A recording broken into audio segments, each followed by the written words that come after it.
আসসালামু আলাইকুম। হিমসাগর আম ভাঙার কার্যক্রম চলছে। এখন ফ্রুট ব্যাগিং করা কিছু আম আছে, দেখব ফ্রুট ব্যাগিং আমগুলো কি অবস্থায় আছে। দেখি তো।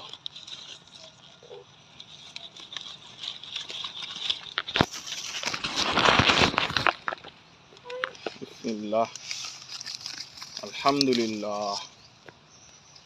ফ্রুট ব্যাগিং করার সুবিধা হচ্ছে দুইটা। এক হচ্ছে এটাতে পোকামাকড় আক্রমণ করতে পারে না, দুই এর কালারটা খুবই সুন্দর আসে। হ্যাঁ, এই জন্য ফ্রুট ব্যাগিং করা আম আর সাধারণ আমের মধ্যে দামে মিনিমাম 20 থেকে 30 টাকা পার্থক্য হয়ে যায়, কারণ এটার কালার খুবই আকর্ষণীয়।